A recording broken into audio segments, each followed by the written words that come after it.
السلام عليكم ورحمة الله وبركاته. الحمد لله رب العالمين، والصلاة والسلام على رسوله الأمين وعلى آله وصحبه أجمعين. إن نريد إلا الإصلاح ما استطعت وما توفيقي إلا بالله عليه توكلت وإليه أنيب. يا أيها الذين آمنوا اتقوا الله وقولوا قولا سديدا يصلح لكم أعمالكم ويغفر لكم ذنوبكم ومن يطع الله ورسوله فقد فاز فوزا عظيما. يا أيها الذين آمنوا اتقوا الله حق تقاته ولا تموتن إلا وأنتم مسلمون. أما بعد فإن خير الكلام كلام الله وخير السنن سنن محمد صلى الله عليه وسلم وشر الأمور محدثاتها وكل محدثة بدعة وكل بدعة ضلالة. أعوذ بالله من الشيطان الرجيم. ومن يشاقق الرسول من بعد ما تبين له الهدى ويتبع غير سبيل المؤمنين نوله ما تولى ونصله جهنم وساءت مصيرا. تعصي الإله وأنت تظهر حبه هذا محال في القياس بديع. لو كان حبك صادقا لأطعته إن المحب لمن يحب مطيع.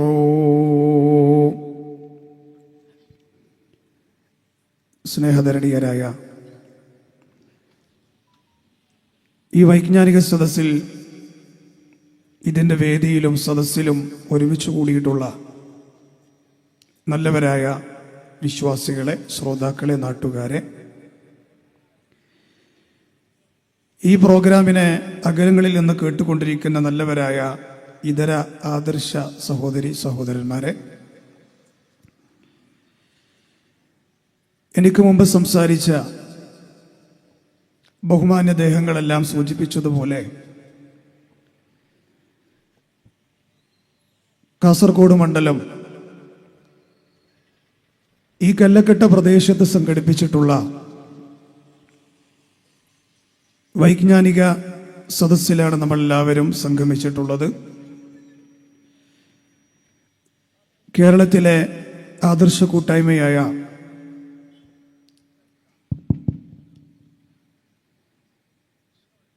Wisdom Islamic ഓർഗനൈസേഷന്റെ നിർഭയത്വം തൗഹീദിലൂടെ എന്ന ശ്രദ്ധേയമായ തലക്കെട്ടിൻ്റെ കീഴിൽ അഹ്ലുസുന്ന ആദർശ പ്രയാണം 2 മാസം നീണ്ടു നിൽക്കുന്ന ക്യാമ്പയിൻ കേരളത്തിൻ്റെ തിരുവനന്തപുരം ജില്ല മുതൽ കാസർഗോഡ് വരെ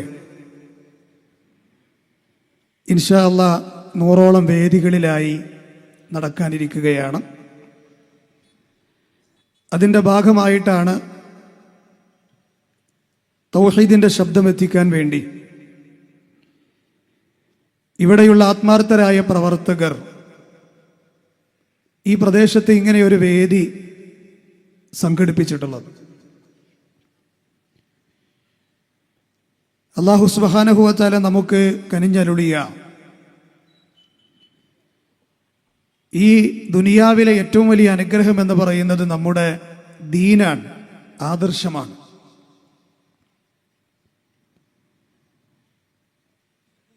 നമ്മുടെ യഥാർത്ഥ ലക്ഷ്യത്തെക്കുറിച്ച് കൃത്യമായി നമ്മെ പഠിപ്പിക്കുന്നത് ഈ പറയപ്പെട്ട ആദർശമാണ്. നാളെ അള്ളാഹുവിൻ്റെ മുമ്പിൽ ചെന്ന് നിൽക്കേണ്ടവരാണ് എന്നും അവിടെ വിജയിക്കാൻ കലർപ്പില്ലാത്ത ദീനുമായി ചെന്നാലേ വിജയിക്കാൻ സാധ്യമാവൂ എന്നും കേട്ട് മനസ്സിലാക്കിയ ആളുകളാണ് നമ്മൾ.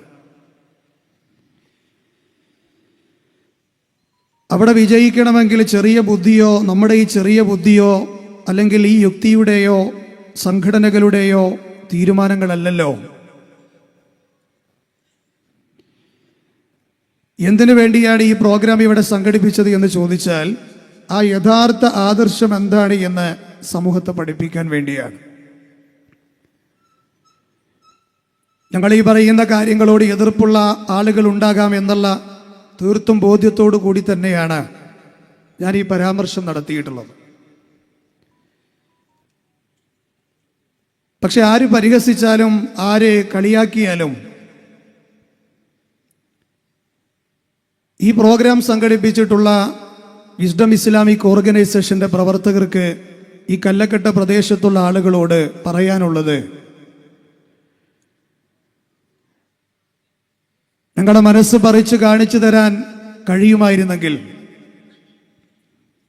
തീർത്തും ഈ പ്രദേശത്ത് തെറ്റിദ്ധരിച്ച ആളുകൾക്ക് ഇതിനെ കലർപ്പില്ലാതെ എത്തിച്ചു തരിക എന്നുള്ള ചിന്തയല്ലാതെ ഞങ്ങൾക്കൊന്നുമില്ല എന്ന് പ്രപഞ്ചനാഥനെ സാക്ഷിയാക്കി ഞങ്ങൾ നിങ്ങളോട് പറയുകയാണ്. പരിശുദ്ധ ഖുർആനിലെ 36-ാം അധ്യായം സൂറത്തു യാസീൻ, ആ യാസീൻ സൂറത്തിന്റെ ആദ്യ ഭാഗത്ത് അല്ലാഹു ആലു യാസീനെ കുറിച്ച് പറയുന്നില്ലേ? അതിലെ പ്രധാനപ്പെട്ട കഥാപാത്രത്തെക്കുറിച്ച് മഹാനായ മുത്ത് റസൂലുള്ളാഹി സ്വല്ലല്ലാഹു അലൈഹി വസല്ലം പറഞ്ഞത് എന്താണ്? ജീവിച്ചിരുന്ന നാളിലും മരണശേഷവും ജനങ്ങളോട് നസീഹത്തുള്ള മനുഷ്യനായിരുന്നു ആ കഥയിലെ ഹീറോ. സൂറത്തു യാസീനിലെ 13 മുതൽ 30 വരെയാണ് ആ സംഭവം അല്ലാഹു പറയുന്നത്. ഇത് ഞാൻ എന്തിനാ പറയുന്നതെന്നറിയോ? ഇതേ മനസ്സ് തന്നെയാണ് മുജാഹിദുകൾക്ക് ഞങ്ങളുടെ പ്രബോധിതരോടുള്ളത് എന്ന് മനസ്സിലാക്കാൻ വേണ്ടിയിട്ട്. വിശുദ്ധ ഖുർആൻ ആ സംഭവം തുടങ്ങുന്നത് എങ്ങനെയാ? വദ്രിബ് ലഹും മസലൻ അസ്ഹാബൽ ഖറിയതി ഇദ് ജാഅഹൽ മുർസലൂൻ. ആ രാജ്യക്കാരെ ഒരു ഉദാഹരണം എന്ന നിലക്ക് നബിയെ അവർക്ക് നിങ്ങൾ പറഞ്ഞു കൊടുക്കുക. അവരുടെ അടുക്കലേക്ക് ഇദ് ജാഅഹൽ മുർസലൂൻ, ദൈവദൂതന്മാർ അവരുടെ അടുക്കൽ ചെന്ന സന്ദർഭത്തിലതാ ആ പ്രവാചകന്മാരെ കുറിച്ച് അല്ലാഹു പറയുമ്പോൾ 2 നബിമാരെയാണ് ഞാൻ അങ്ങോട്ട് പറഞ്ഞയച്ചത്. 2 നബിമാരെ. ഒരു ചെറിയ നാട്ടിലേക്ക്, ഈ കല്ലക്കട്ട പ്രദേശം പോലെയുള്ള ഒരു നാട്ടിലേക്ക് ഒരു നബി വരിക എന്ന് പറഞ്ഞാൽ തന്നെ അത് മഹത്തായ കാര്യമാണ്. എന്നാൽ 2 നബിമാരെയാണ് ഇത് അർസൽനാ ഇലൈഹി മുസ്നൈൻ, അവരിലേക്ക് 2 നബിമാരെയാണ് ഞാൻ പറഞ്ഞയച്ചത്. പക്ഷേ ആ നബിമാർ അവരോട് കൽബ് പറിച്ച് സത്യം പറഞ്ഞു കൊടുത്തപ്പോഴും ഫകദ്ദബൂഹുമാ, ആ 2 നബിമാരെയും അവർ കളവാക്കുകയാണ്. ഈ കളവാക്കിയ ആളുകളെ വേണമെങ്കിൽ റഹ്മാനായ റബ്ബിന് ശിക്ഷിക്കാമായിരുന്നു. പക്ഷേ അല്ലാഹു ചെയ്തത് എന്താണെന്നറിയുമോ? ഫഅസ്സസ്നാ ബിസാലിസ്, 3ാമത് നബിയെ കൂടി അവരിലേക്ക് ഞാൻ നൽകുകയാണ്, പ്രതാപം നൽകുകയാണ്. ആ നബിമാരിലേക്കും ഈ നബിയെയും പറഞ്ഞയച്ചപ്പോ ഈ പ്രവാചകനും അവരോട് പറഞ്ഞത് ഈ നബിമാരെ നിങ്ങൾ പിൻപറ്റണേ എന്നാണ്. പക്ഷേ ആ നാട്ടുകാർ പറഞ്ഞത് എന്താണെന്നറിയുമോ? ഖാലൂ മാ അൻതും ഇല്ലാ ബശറും മിസ്ലുനാ, നിങ്ങളൊക്കെ ഞങ്ങളെപ്പോലെയുള്ള വെറും മനുഷ്യരല്ലേ. വമാ അൻസലർ റഹ്മാനു മിൻ ഷൈ, അല്ലാഹുവിങ്കൽ നിന്ന് യാതൊന്നും തന്നെ ഞങ്ങൾക്ക് അവതരിച്ചിട്ടില്ല. ഇൻ അൻതും ഇല്ലാ തക്ദിബൂൻ, നിങ്ങളൊക്കെ ഞങ്ങളോട് കളവ് പറയുന്നവരാണെന്നാണ് ആ നബിമാരോട് ആ നാട്ടുകാർ പറഞ്ഞത്. വീണ്ടും ഒരുപാട് പരിഹാസങ്ങളാണ് പറഞ്ഞത്. ഖാലൂ ഇന്നാ തതയ്യർനാ ബികും ലഇല്ലം തൻതഹൂ ലനർജുമന്നകും വലയമസ്സന്നകും മിന്നാ അദാബുൻ അലീം. നിങ്ങൾ ഞങ്ങളുടെ നാട്ടിലേക്ക് വന്ന ദുശ്ശകുനങ്ങളാണ്. അതുകൊണ്ട് തന്നെ ഈ ഏർപ്പാട് ഇവിടെ വെച്ച് അവസാനിപ്പിച്ചില്ല എങ്കിലുണ്ടല്ലോ, ലനർജുമന്നക്കും, നിശ്ചയമായും നിങ്ങളെ ഞങ്ങൾ കല്ലെറിഞ്ഞു കൊല്ലുന്നതാണ്. വലയമസ്സന്നകും മിന്നാ അദാബുൻ അലീം, വേദനാജനകമായ ശിക്ഷ ഞങ്ങൾ നിങ്ങളെ ഏൽപ്പിക്കുകയും ചെയ്യുന്നതാണെന്ന് ആ നാട്ടുകാരതായി ഈ മാന്യന്മാരായ പ്രവാചകന്മാരോട് പറയുകയാണ്. ഒരു നിലക്കും അവരെ വിശ്വസിക്കുന്നില്ല എന്ന് കണ്ടപ്പോ അള്ളാഹുവിന്റെ ഒരു സുന്നത്ത് എന്നുള്ള നിലക്ക് അല്ലാഹു ചെയ്തത് എന്താണെന്നറിയുമോ? വജാഅ മിൻ അഖ്സൽ മദീനതി റജുലുൻ യസ്ആ ഖാല യാ ഖൗമി ഇത്തബിഉൽ മുർസലീൻ. ഒരു പ്രവാചകനൊന്നുമല്ലാത്ത ഒരു പടുമനുഷ്യനതാ ആ പട്ടണത്തിന്റെ അങ്ങേ തലയിൽ നിന്ന് ഓടി വന്നുകൊണ്ട് ഇവരോട് പറഞ്ഞത് എന്താണ്? മനുഷ്യരെ, അല്ലയോ നാട്ടുകാരെ, നിങ്ങൾ ഈ പ്രവാചകന്മാരെ പിൻപറ്റണേ. ഇത്തബിഉൽ മുർസലീൻ, ഈ നബിമാരെ നിങ്ങൾ പിൻപറ്റണേ, ഈ മുർസലീങ്ങളെ നിങ്ങൾ പിൻപറ്റണേ. ഇത്തബിഉ മൻ ലാ യസ്അലുകും അജ്റൻ വഹും മുഹ്തദൂൻ. നിങ്ങളോട് ഒരു പ്രതിഫലവും ഈ പ്രവാചകന്മാർ ചോദിക്കുന്നില്ലല്ലോ, അവരാകട്ടെ ഹിദായത്ത് പ്രാപിച്ചവരുമാണ്. ചരിത്രം ഞാൻ ചുരുക്കുമ്പോൾ ഇത് ഞാൻ എന്തിനാ പറയുന്നത്? ഈ പാവപ്പെട്ട മനുഷ്യൻ തൻ്റെ ശരീരത്തിലെ ഓരോ അവയവങ്ങളെയും പരിചയപ്പെടുത്തിയിട്ട് അദ്ദേഹത്തിന് അറിയുന്ന ഭാഷയിൽ തൗഹീദ് സംസാരിച്ചപ്പോ ഈ മനുഷ്യനെ ചെയ്തത് എന്താണെന്നറിയുമോ? യൂസുഫുൻ നജ്ജാർ എന്നാണ് അദ്ദേഹത്തിന്റെ പേരെന്നാണ് മുഫസ്സിറുകൾ പറഞ്ഞത്. യൂസുഫുൻ നജ്ജാർ. ഈ മനുഷ്യനെ കൊന്നത് എങ്ങനെയാണ്, ഈ മനുഷ്യനെ അവർ വധിച്ചത് എങ്ങനെയാണെന്ന് ഖുർആൻ പറയുന്നില്ല. പക്ഷേ അദ്ദേഹം മരണപ്പെടുന്ന സമയത്തുണ്ടല്ലോ, ആ മനുഷ്യൻ പറയുന്ന വാക്കെന്താണെന്ന് ആ മനുഷ്യനോട് റഹ്മാനായ റബ്ബിന്റെ മലക്കുകൾ പറഞ്ഞത് എന്താണെന്നറിയുമോ? ഖീല ദുഖുലിൽ ജന്നാ ഖാല യാ ലൈത ഖൗമി യഅലമൂൻ ബിമാ ഗഫറ ലി റബ്ബി വജഅലനി മിനൽ മുക്രമീൻ. സ്വർഗത്തിലേക്ക് പ്രവേശിച്ചു കൊള്ളുക എന്ന് ഈ സുന്ദരമായ ഹൃദയം പേറിയ ഈ നാട്ടുകാരനായ ആ പടുമനുഷ്യനോട് മലക്കുകൾ പറയുമ്പോ അപ്പോഴും ആ മനുഷ്യൻ ആഗ്രഹിക്കുന്നത് എന്താണെന്നറിയുമോ? അല്ലാഹുവേ, നീ എനിക്ക് പുറത്തു തന്നു എന്ന് ഇവർ അറിഞ്ഞിരുന്നെങ്കിൽ, ഞാൻ ആദരിക്കപ്പെട്ടവരുടെ കൂട്ടത്തിലാണ് പെട്ടതെന്ന് ഇവർ അറിഞ്ഞിരുന്നെങ്കിൽ എത്ര നന്നായിരുന്നേനെ. നോക്കൂ നിങ്ങൾ, ഇതാണൊരു മുജാഹിദിന്റെ മനസ്സ്. ഈ കല്ലക്കട്ടയിൽ വേദി കെട്ടിയ ഞങ്ങളുടെ മനസ്സിതാണ്. നാട്ടുകാരെ, നിങ്ങൾ ഞങ്ങളെ കല്ലെറിഞ്ഞാലും, നിങ്ങൾ ഞങ്ങളെ പരിഹസിച്ചാലും, നിങ്ങൾ ഞങ്ങളെ ഏത് രൂപത്തിൽ ബഹിഷ്കരിച്ചാലും ഈ സമൂഹത്തോട് ഞങ്ങൾക്കുള്ള മനസ്സിതാണ്. അതേ അല്ലാഹുവേ, നീ ഞങ്ങളെ ആദരിച്ചവരാണ്, ഈ സത്യത്തിന്റെ മാർഗത്തിലാണ് ഞങ്ങളെന്ന് ഇവരൊന്നറിഞ്ഞിരുന്നെങ്കിൽ. യൂസുഫുൻ നജ്ജാർ എങ്ങനെയാണ് അദ്ദേഹത്തെ കൊന്നതെന്നറിയുമോ? മുഫസ്സിറുകൾ പറയുന്നത് കാണാം. അദ്ദേഹത്തിന്റെ ഹഞ്ചറയിലൂടെ കൂർത്ത കോൽ അടിച്ചു കയറ്റിയിട്ട് മതിലിൽ കോർത്തു വെക്കുകയായിരുന്നു ആ മനുഷ്യനെ. എന്താണ് യൂസുഫുൻ നജ്ജാർ ചെയ്തത്? എന്തെങ്കിലും സാമൂഹ്യ വിരുദ്ധ പ്രവർത്തനങ്ങൾ ചെയ്തോ, അല്ലെങ്കിൽ ഏതെങ്കിലും രൂപത്തിലുള്ള രാജ്യദ്രോഹങ്ങൾ ചെയ്തോ? ഒന്നുമില്ലല്ലോ. ഈ സത്യം ജനങ്ങളോട് പറഞ്ഞു എന്നുള്ളത് മാത്രമാണ്. ജീവിച്ചിരിക്കുന്ന നാളിലും അദ്ദേഹത്തിന്റെ നസീഹത്ത് എന്താണ്? മരിച്ചു കഴിഞ്ഞിട്ടും അദ്ദേഹം ആഗ്രഹിച്ചത് എന്താണ്? റബ്ബേ, ഞാൻ വിജയികളുടെ കൂട്ടത്തിലാണെന്നവർ അറിഞ്ഞിരുന്നെങ്കിൽ. ഇദ്ദേഹത്തെ കുറിച്ചാണ് പ്രിയപ്പെട്ട മുഅ്മിനീങ്ങളെ ഹബീബായ നമ്മുടെ നേതാവ് പറഞ്ഞത്, നസഹ ഖൗമുഹു ഹയ്യം വമയ്യിതാ. ജീവിച്ചിരുന്ന നാളിലും മരണത്തിന് ശേഷവും ജനങ്ങളോട് ഗുണകാംക്ഷിയായി വർത്തിച്ചവനാണ് യൂസുഫുൻ നജ്ജാർ. ഈ മനസ്സോടെയാണ് മുനീർ ഷറഫി സംസാരിക്കേണ്ടത്. ഈ മനസ്സോടെയാണ് ഇവിടുത്തെ പ്രവർത്തകർ ഇവിടെ വേദി കെട്ടിയത്. ഈ മനസ്സോടെയാണ് ഇവിടെ മുജാഹിദ് ബാലുശ്ശേരിയും സംസാരിക്കാനിരിക്കുന്നത്. അതുകൊണ്ട് എൻ്റെ പ്രിയപ്പെട്ടവരെ, നേരായ വഴി സ്വീകരിക്കുക, ആ നേരായ വഴിയിലൂടെ ചരിക്കുക, ആ നേരായ വഴിയിലൂടെ തന്നെ വിട പറഞ്ഞു പോവുക. അതല്ലേ മുഅ്മിൻ എന്നുള്ള നിലയ്ക്ക് നമ്മുടെയൊക്കെ ആഗ്രഹം, അതല്ലേ നമ്മുടെ ആഗ്രഹം. എന്നാൽ കേവലം അവകാശവാദം കൊണ്ടായോ, അങ്ങനെ ഒരു ആഗ്രഹമുള്ളത് കൊണ്ട് മാത്രം വിജയിക്കുമോ? വ്യത്യസ്തമായ ആശയാദർശങ്ങൾ പുലർത്തുന്ന ആളുകളായിട്ട് ഈ ഉമ്മത്തിൽ പല ആളുകളും മാറിയില്ലേ? താൻ ഇന്ന് നിലകൊള്ളുന്ന പ്രസ്ഥാനം ഏതാണോ, താൻ ഇന്ന് നിലകൊള്ളുന്ന ആദർശം ഏതാണോ, ആ ആദർശം സത്യമെന്ന് വിശ്വസിക്കുന്നവരാണ് നമ്മൾ ഓരോരുത്തരും. പക്ഷേ അത് വിശ്വസിക്കുന്നതോടൊപ്പം തന്നെ നമ്മൾ മനസ്സിലാക്കേണ്ടത് എന്താണ്? താനെന്ന് വിശ്വസിക്കുന്ന വിശ്വാസങ്ങൾ പ്രമാണബദ്ധമാണോ? താൻ ആചരിക്കുന്ന ആചാരങ്ങൾ തെളിവോട് കൂടി തന്നെയാണോ, അതല്ല പാരമ്പര്യവാദത്തിന്റെ പിന്നാലെയാണോ?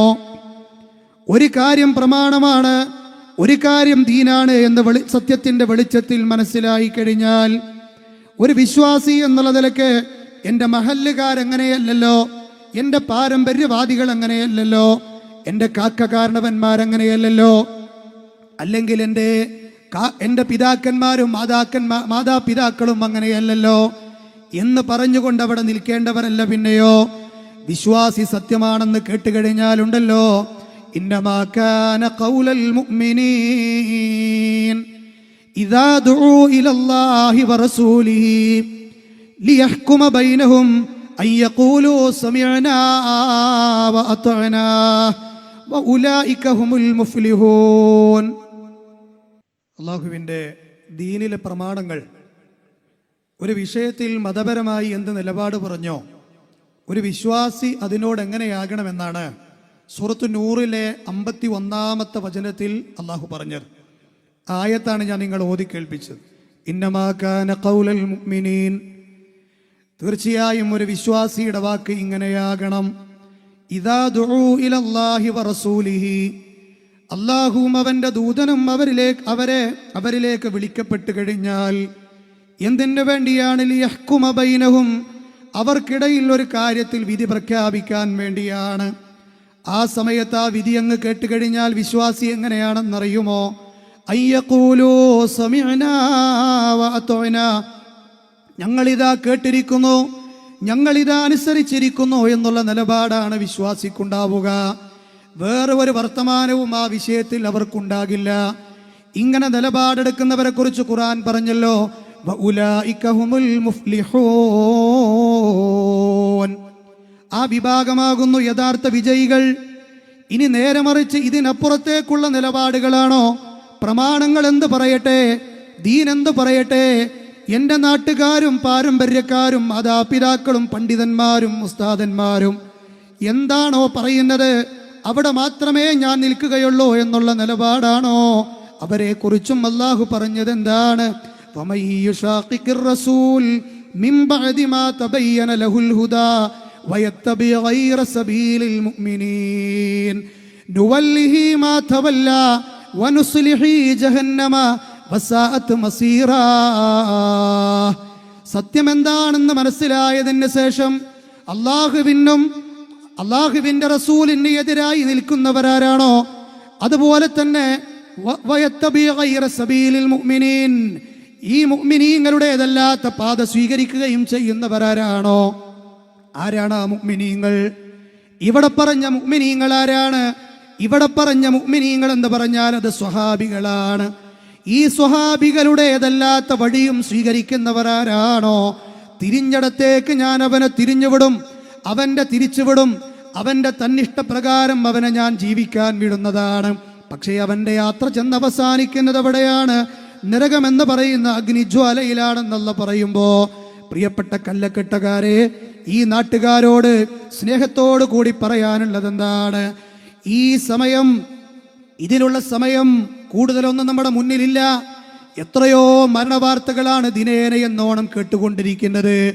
നടു റോഡുകളിൽ ആക്സിഡന്റായി ടൂറ് പോയതിനു ശേഷം തിരിച്ചു വരുമ്പോൾ വലിയ അപകടങ്ങളിൽ പെട്ടുകൊണ്ട്, പ്രകൃതി ദുരന്തങ്ങളിൽ പെട്ടുകൊണ്ട്, അറ്റാക്ക് മരണങ്ങളായി, അതുപോലെയുള്ള പാൻഡമിക് രോഗങ്ങളായി എത്രയോ ആളുകൾ മരണപ്പെട്ടുകൊണ്ടിരിക്കുന്നു.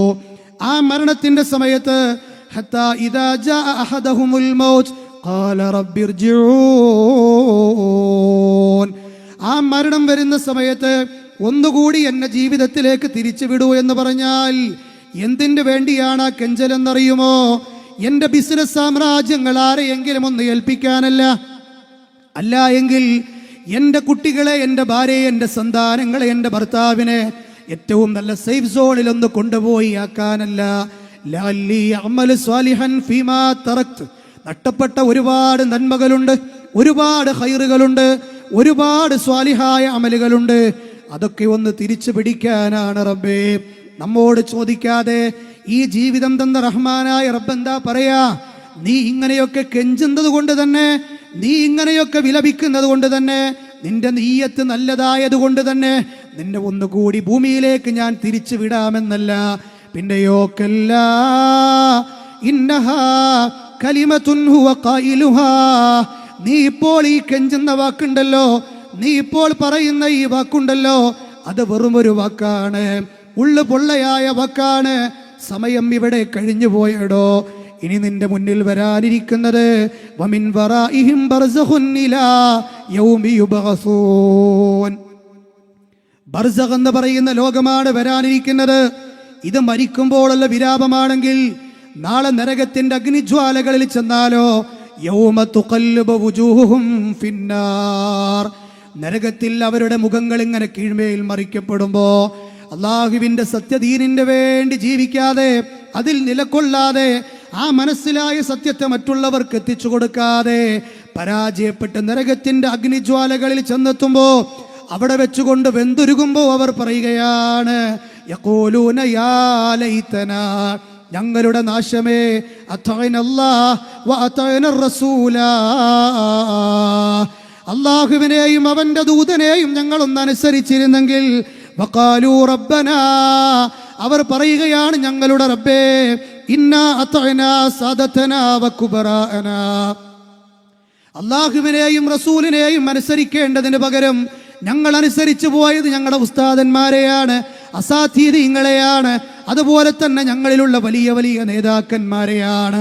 കരള് പറിച്ച് ഞങ്ങൾ അവരെ സ്നേഹിച്ചു എന്നല്ലാതെ, അവരെ വായിലേക്ക് ഭക്ഷണം വെച്ചു കൊടുത്ത് സ്നേഹിച്ചു എന്നല്ലാതെ, പകരം അവർ ഞങ്ങൾക്ക് തന്നതെന്താണെന്നറിയുമോ? ഫഅളല്ലൂന സബീലാ. അല്ലാഹുവേ, നിന്റെ യഥാർത്ഥ മാർഗത്തിൽ നിന്ന് അവർ ഞങ്ങളെ വഴിതെറ്റിച്ച് കളഞ്ഞല്ലോ റബ്ബേ. അതുകൊണ്ട് റഹ്മാനായ റബ്ബേ, റബ്ബനാ ആതിഹിം ളിഗ്ഫൈനി മിനൽ അദാബ്, നരകത്തിൽ നീ അവർക്ക് കഠിനമായ അതേ ശിക്ഷ കൊടുക്കണേ റബ്ബേ. വലഅനുഹും ലഅനൻ കബീറാ, നിന്റെ ശാപം അവരുടെ മേൽ നൽകുകയും ചെയ്യണേ. പ്രിയപ്പെട്ട നാട്ടുകാരെ, എവിടെ വെച്ചാണ് ഈ വിലാപമെന്നറിയുമോ? നരകത്തിന്റെ അഗ്നിജ്വാലയിൽ നിന്നാണ്. കാര്യമില്ല, കേൾക്കാൻ ആരുമില്ല. നോക്കൂ നിങ്ങൾ, അവിടെ വെച്ചുകൊണ്ട് മനുഷ്യർ പറയുകയാണ്, ലൗ കുന്നാ നസ്മഉ ഔ നഖിലു മാ കുന്നാ ഫീ അസ്ഹാബിസ് സഗീർ. ഞങ്ങളൊന്ന് കേട്ടിരുന്നെങ്കിൽ, ഞങ്ങളൊന്ന് അനുസരിച്ചിരുന്നെങ്കിൽ, ഞങ്ങളൊന്ന് ചിന്തിച്ചിരുന്നെങ്കിൽ ഈ സഗീർ എന്ന് പറയുന്ന നരകത്തിലേക്ക് ഞങ്ങൾ ഒരിക്കലും പ്രവേശിക്കില്ലായിരുന്നല്ലോ. എന്ത് കാര്യം? ഈ വിലാപം കൊണ്ടെന്ത് കാര്യം? നോക്കൂ നിങ്ങൾ, മഹാനായ ഇമാം ഖുർത്തുബിയുടെ ഒരു ഗ്രന്ഥമാണ് അത്തദ്കിറത്തു ബി അഹ്വാലിൽ മൗത വ ഉമൂരിൽ ആഖിറ. ഈ ഗ്രന്ഥത്തിൽ അദ്ദേഹം കൊടുക്കുന്ന സുന്ദരമായ ഒരു സംഭവം കൂടി പറഞ്ഞിട്ട് വിഷയത്തിന്റെ മർമ്മഭാഗത്തേക്ക് കടന്നിട്ട് പെട്ടെന്ന് ഞാൻ അവസാനിപ്പിക്കുകയാണ്. മദീനയിൽ പൊതുശ്മശാനിയാണ് ബഖീഅ. പ്രവാചകന്റെ സ്വല്ലല്ലാഹു അലൈഹി വസല്ലമയുടെ പള്ളിയാണല്ലോ മസ്ജിദുൻ നബവി. ആ മസ്ജിദുൻ നബവിയുടെ ഓരത്തുള്ള പൊതുശ്മശാനിയാണ് ബഖീഉൽ അർഖദ്. ആ ബഖീയിലേക്കതാ ഒരിക്കൽ അലിയാരി തങ്ങൾ കയറി ചെല്ലുകയാണ്. കയറി ചെന്നുകൊണ്ട് സുദീർഘമായിക്കൊണ്ട് ആ ബഖീന്റെ ഖബറാളികളെ നോക്കി ചിന്തിച്ചിരിക്കുകയാണ്. ഇത് ഏതെങ്കിലും ഒരു സമയത്തല്ല, ഇടയ്ക്കിടെ അലിയാരി തങ്ങൾ ചെയ്യുന്ന പണിയാണ് ഈ ഖബർ സിയാറത്ത്. സഹോദരങ്ങളെ, അവിടെ ചെന്നുകൊണ്ട് ആ ഖബറാളികളെ നോക്കിക്കൊണ്ട് ചിന്തിച്ചിരിക്കുകയാണ്. എന്നിട്ട് അദ്ദേഹം പറയുമത്രേ, ഖബറാളികളെ, എന്താണ് നിങ്ങളുടെ വിശേഷങ്ങൾ? നിങ്ങളൊന്ന് എനിക്ക് പറഞ്ഞു തരൂ. ഖബറാളികളെ, എന്താ നിങ്ങളുടെ വിശേഷം? കല്ലക്കട്ടയുടെ ഖബർസ്ഥാനികളിൽ എത്ര മനുഷ്യർ മരിച്ചു കിടക്കുന്നുണ്ട്? ഈ പരിസരത്തുള്ള ശ്മശാനികളിൽ എത്ര പേർ മരിച്ചു കിടക്കുന്നുണ്ട്? ഇവരോടൊക്കെ നമ്മൾക്ക് ചോദിക്കാനുള്ളതും ഇത് തന്നെയാണ്. ഖബറാളികളെ, എന്താണ് നിങ്ങളുടെ ഇപ്പോഴത്തെ അവസ്ഥ? ഒന്ന് ഞങ്ങൾക്ക് പറഞ്ഞു തരൂ. മഹാനായ അലി ഇബ്നു അബീ ത്വാലിബ് റളിയല്ലാഹു അൻഹു അദ്ദേഹം തന്നെ പറയും, നിങ്ങൾക്ക് ഈ ചോദ്യത്തിന് ഉത്തരം പറയാൻ കഴിയില്ല എന്നെനിക്കറിയാം. ഈ ചോദ്യത്തിന് മറുപടി പറയാൻ നിങ്ങൾക്ക് കഴിയില്ല എന്നെനിക്കറിയാം. പക്ഷേ നിങ്ങളോടൊരു കാര്യം ഞാൻ പറയുകയാണ്. ഈ ഖബറിലേക്ക് നിങ്ങളൊക്കെ പോയതിനു ശേഷം നിങ്ങളുടെ വീടുകളിൽ മറ്റുള്ള ചില ആളുകൾ താമസം തുടങ്ങിയിരിക്കുന്നു. നിങ്ങൾ ഏറ്റെടുത്ത് നടത്തിയിരുന്ന പല കച്ചവടങ്ങളും പല ആളുകളുടെ കൈകളിലെത്തിയിരിക്കുന്നു. നിങ്ങളുടെ കൂടെ ചൂടും ചൂരുമറിഞ്ഞ് കിടന്നിരുന്ന ഭാര്യമാരില്ലയോ, അവരൊക്കെ പലരുടെയും ഇടകളായി മാറിയിരിക്കുന്നു. നിങ്ങളൊക്കെ കൈകാര്യം ചെയ്തിരുന്ന പല സ്ഥലങ്ങളും ഇന്ന് പല ആളുകളും കൈയാളാൻ തുടങ്ങിയിരിക്കുന്നു. ഇതൊക്കെ പറഞ്ഞിട്ട് അദ്ദേഹം സ്വന്തത്തോട് പറയുമായിരുന്നത്രേ, അല്ലയോ അലി, അല്ലയോ അലി, ഇന്നല്ലെങ്കിൽ നാളെ ഈ അവസ്ഥ താങ്കൾക്കും വരാനുണ്ട് എന്ന് പറഞ്ഞുകൊണ്ട് സുദീർഘമായി കരഞ്ഞിരുന്ന സഹാബിയാണ് മഹാനായ അലി റളിയല്ലാഹു അൻഹു. സഹോദരങ്ങളെ, ഈ പറഞ്ഞതൊരു പരമയാഥാർത്ഥ്യമല്ലേ? ഇങ്ങനെ ഒരു അവസ്ഥ ഈ സംസാരിക്കുന്ന എനിക്കും നിങ്ങൾക്കുമൊക്കെ വരാനുണ്ട്. അതുകൊണ്ട് പരസ്പരം വിദ്വേഷങ്ങളും പരസ്പരം പകകളും കുറ്റപ്പെടുത്തലുകളും വാശിയും ഒന്നും ഈ പറയപ്പെട്ട ലോകത്ത് നമ്മൾക്ക് ഉപകാരപ്പെടില്ല. എന്തേ ഉപകാരപ്പെടുകയുള്ളൂ? യൗമല യൻഫഉ മാലും വലാ ബനൂൻ ഇല്ലാ മൻ അത്തല്ലാഹ ബിഖൽബിൻ സലീം. നിന്റെ സമ്പത്തോ മക്കളോ ഉപകാരപ്പെടില്ല. അവിടെ നിനക്ക് ഉപകാരപ്പെടുന്നത് എന്തുമാത്രമാണ്? രക്ഷപ്പെട്ട മനസ്സുമായി എത്തുന്നത് ആർക്കാണോ അവർക്കാണ് വിജയം. ആരാണീ രക്ഷപ്പെട്ട മനസ്സിന്റെ ഉടമകൾ? ഖത്താദ റഹിമഹുല്ല പറയുന്നത് കാണാം. താബിഈയാണ് അദ്ദേഹം പറയുകയാണ്, ശിർക്ക് ചെയ്യാത്ത ഹൃദയവുമായ റബ്ബിനെ കണ്ടുമുട്ടിയവരാണ്, തൗഹീദിന്റെ പ്രോജ്വലമായ ശരീരവും അതേ നഫ്സുമായി മനസ്സുമായി എത്തിയവരാരാണോ അവർക്കാണ് അവിടെ വിജയമുള്ളത്. പ്രിയപ്പെട്ടവരെ, നമ്മുടെ ജീവിതത്തിലെ ഏറ്റവും അവസാനത്തെ ദിവസമായി ദിനം മാറിക്കൂടെ? പറയാൻ കഴിയില്ലല്ലോ നമുക്ക്. അറിയുമോ നിങ്ങൾക്ക്, തൃശ്ശൂർ ജില്ലയിലെ ഒരു സഹോദരൻ ബൈക്കിൽ യാത്ര ചെയ്യുമ്പോൾ ആ യാത്രാവേളയിൽ ആ സഹോദരൻ മുന്നോട്ട് സുദീർഘമായി ബൈക്കിൽ ഇങ്ങനെ പോകുമ്പോൾ പിറകോട്ടെടുത്തൊരു വാഹനത്തിൽ ചെന്ന് അദ്ദേഹം ഇടിക്കുകയാണ്. ആ ഇടിച്ച അദ്ദേഹം ചെന്നുകൊണ്ട് മറിഞ്ഞു വീഴുന്നത് ഹൈവേ റോട്ടിലാണ്. ആ ഹൈവേ റോട്ടിൽ വീണ അദ്ദേഹത്തിന്റെ ശരീരത്തിലൂടെ KSRTC ബസ് കയറിയിറങ്ങുകയാണ്. യുവാവാണ് അദ്ദേഹം, മരണപ്പെട്ടു പോവുകയാണ്. ഇങ്ങനെയുള്ള എത്രയെത്ര മരണവാർത്തകളാണ് നമ്മൾ കേട്ടുകൊണ്ടിരിക്കുന്നത്. അതുകൊണ്ട് സഹോദരങ്ങളെ, ആത്മാർത്ഥമായി ഇന്ന് മഗ്‌രിബിന് നമ്മൾ പറഞ്ഞില്ലേ, എന്ത്? ഇഹ്ദിനസ് സിറാത്തുൽ മുസ്തഖീം,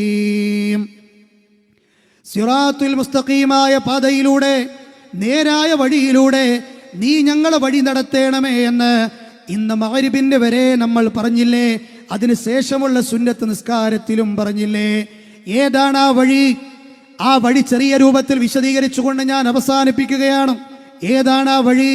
അല്ലാഹ് അതേ സൂറത്തിലൂടെ തന്നെ പറഞ്ഞു, സിറാത്തുൽ ലദീന അൻഅംത അലൈഹിം, നീ അനുഗ്രഹിച്ചവരുടെ വഴിയാണ് റബ്ബേ അത്, നിന്റെ അനുഗ്രഹം കിട്ടിയവരുടെ വഴിയാണ് റബ്ബേ അത്, അല്ലാതെ നിന്റെ കോപം കിട്ടിയവരുടെ വഴിയിലൂടെ, അതുപോലെ തന്നെ നീ നിന്റെ വഴിയിൽ നിന്ന് വഴി പിഴച്ചു പോയവരുടെ വഴിയിലൂടെയും നീ ഞങ്ങളെ വഴി നടത്തല്ലേ റബ്ബേ.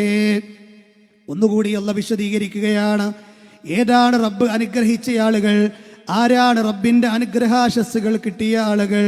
മറ്റൊരു ഭാഗത്ത് അല്ലാഹ് പറയുന്നുണ്ട്, സൗബാൻ റളിയല്ലാഹു അൻഹുവിന്റെ വിഷയത്തിലാണ് ഈ ആയത്ത് ഇറങ്ങിയത്. ഒരിക്കൽ നബിയുടെ സദസ്സിൽ അദ്ദേഹം സങ്കടപ്പെട്ടിരിക്കുകയാണ്. എന്ത് പറ്റി നിങ്ങൾക്ക് എന്ന് റസൂലുള്ളാഹിന്റെ ചോദ്യം കേട്ടപ്പോ സൗബാ റളിയല്ലാഹു അൻഹു പറയുകയാണ്, നബിയേ, എൻ്റെ വീട്ടിൽ ഞാൻ ഇരിക്കുമ്പോ നിങ്ങളെ കാണണമെന്ന് തോന്നിയാൽ ഈ മദീനയുടെ മണ്ണിലേക്ക് ഓടി വന്നാൽ നിങ്ങൾ എനിക്ക് കാണാമല്ലോ നബിയേ. എന്നാൽ ഞാനിപ്പോൾ ചിന്തിച്ചു പോകുന്നത് എൻ്റെയും നിങ്ങളുടെയും ഒക്കെ മരണത്തെക്കുറിച്ചു കൊണ്ടാണ്. മരണാനന്തരം നിങ്ങളൊക്കെ പരലോകത്ത് ഒരുമിച്ച് കൂട്ടപ്പെടുമ്പോ, നമ്മളൊക്കെ പരലോകത്ത് വരുമ്പോ നിങ്ങളൊക്കെ വലിയ വലിയ ഉന്നതന്മാരുടെ ടീമിലായിരിക്കില്ല നബിയേ. അവിടെ വെച്ചുകൊണ്ട് ഞങ്ങൾക്ക് നിങ്ങളെ കാണാൻ കഴിയില്ലല്ലോ. ഇതാണ് എൻ്റെ സങ്കടം. ഇത് കേട്ടപ്പോൾ മഹാനായ റസൂലുള്ളാഹി സ്വല്ലല്ലാഹു അലൈഹി വസല്ലം കുറച്ചു നേരം ആലോചിച്ചിരിക്കുകയാണ്. കുറച്ച് കഴിഞ്ഞപ്പോൾ അതാ ജിബ്രീൽ അലൈഹിസ്സലാം ഒരു ആയത്തുമായി കടന്നു വരുന്നു. വമൻ യുതിഇല്ലാഹ വറസൂൽ ഫഉലൈക മഅല്ലദീന അൻഅമല്ലാഹു അലൈഹിം മിനൻ നബിയ്യീന വസ്സുദ്ദീഖീന വശുഹദാഇ വസ്സാലിഹീൻ വഹസുന ഉലൈക റഫീഖാ. ആരാണോ അല്ലാഹുവിനെയും അവന്റെ റസൂലിനെയും അനുസരിക്കുന്നത്, ആരാണോ അല്ലാഹുവിനെയും അവന്റെ റസൂലിനെയും അനുസരിക്കുന്നത്, അവർ അല്ലാഹു തൃപ്തിപ്പെട്ട ആളുകളുടെ കൂടെയാണ്. ആരാണ് അല്ലാഹു തൃപ്തിപ്പെട്ട ആളുകൾ? മിനൻ നബീന, വസ്സുദ്ദീഖീന വശുഹദാഇ വസ്സാലിഹീൻ. അമ്പിയാക്കന്മാരാണത്, ശുഹദാക്കളാണത്, സ്വാലിഹീങ്ങളാണത്, അതുപോലെ തന്നെ സുദ്ദീഖീങ്ങളാണത്. എത്ര നല്ല കൂട്ടുകാരന്മാരാണ് ഇവർ എന്നല്ല പറയുന്നു. അതുകൊണ്ട് ഈ പറയപ്പെട്ട വിഭാഗത്തിൽ നമ്മൾക്ക് പെടണമെങ്കിൽ അമ്പിയാക്കന്മാർ ലിസ്റ്റിലേക്ക് എന്തായാലും നമ്മൾക്ക് എത്താൻ കഴിയില്ല. പക്ഷെ സിദ്ദീഖീങ്ങളെ കൂടെ കൂടാം, അതുപോലെ തന്നെ ശുഹദാക്കളുടെ കൂടെ കൂടാം, സ്വാലിഹീങ്ങളുടെയും കൂടെ കൂടാം. അതിന് വേണ്ടി എന്ത് വേണമെന്നാണ് ഈ പ്രോഗ്രാം കൊണ്ട് ഞങ്ങൾ ഉദ്ദേശിക്കുന്നത്. ഏറ്റവും പ്രധാനപ്പെട്ടത് തൻ്റെ ആരാധനകളും തൻ്റെ നേർച്ച വഴിപാടുകളും തൻ്റെ ജീവിതത്തിൻ്റെ സന്താപങ്ങളും തൻ്റെ സല്ലാപങ്ങളും റഹ്മാനായ റബ്ബിലേക്ക് മാത്രം സമർപ്പിക്കുന്നവരായി നമ്മൾ മാറണം. ജീവിതത്തിൻ്റെ എല്ലാ രംഗത്തും ഹസ്ബി അല്ലാ അല്ലെങ്കിൽ ഹസ്ബുനല്ലാ വനിഅമൽ വകീൽ, നിഅമൽ മൗല വനിഅമൻ നസീർ. പരിശുദ്ധ ഖുർആൻ പറഞ്ഞ കാര്യമല്ലേ അത്? ഞങ്ങൾക്ക് അല്ലാഹ് മതി, ഞങ്ങൾക്ക് ഏറ്റവും നല്ല സഹായിയായി അവൻ തന്നെ ധാരാളമാണ്. ഈ പ്രഖ്യാപനം പ്രഖ്യാപിച്ച ആളുകളാണ് സിറാത്തുൽ മുസ്തഖീമിൽ ആദ്യമായി അവൻ മനസ്സിലാക്കേണ്ട സന്ദേശം അതാണ്. അധികാരികൾക്ക് അധികാരം നൽകുന്നവനാണവൻ, അതുപോലെ തന്നെ പ്രതാപികൾക്ക് പ്രതാപം നൽകുന്നവനാണവൻ, അതുപോലെ തന്നെ അവനാണ് ലോകം നിയന്ത്രിക്കുന്നവനായ നിയന്താവ്. ഈ ലോകത്തുള്ള എല്ലാ അനുഗ്രഹങ്ങളും നമ്മൾക്ക് നൽകിയതവനാണ്. ഇതാണ് സിറാത്തുൽ മുസ്തഖീമിലൂടെ ശുഹദാക്കളുടെ, സുദ്ദീഖീങ്ങളുടെ, സ്വാലിഹീങ്ങളുടെ വഴിയെ സഞ്ചരിക്കുന്ന ആളുകൾ പ്രധാനമായും മനസ്സിലാക്കേണ്ട ഒന്നാമത്തെ കാര്യം. അതിൻഷാ അല്ലാഹ് ഇവിടെ തുറന്ന് സംസാരിക്കുന്ന ബഹുമാനനായ മുജാഹിദ് ബാലുശ്ശേരി ആ വിഷയത്തെക്കുറിച്ച് പറയുന്നത് കൊണ്ട് ഞാൻ അങ്ങോട്ട് വല്ലാതെ കടന്നു പോകുന്നില്ല. അതുകൊണ്ട് എൻ്റെ പ്രിയപ്പെട്ടവരെ, ഇസ്ലാമിൻ്റെ തനതായ രൂപം എന്താണോ, പ്രമാണങ്ങൾ നബിയുടെ കാലത്ത് പഠിപ്പിച്ചത് എന്താണോ, സ്വഹാബികൾ അത് ആചരിച്ചത് എങ്ങനെയാണോ, അതിലാണ് നമ്മൾ നിൽക്കാൻ ശ്രമിക്കേണ്ടത്.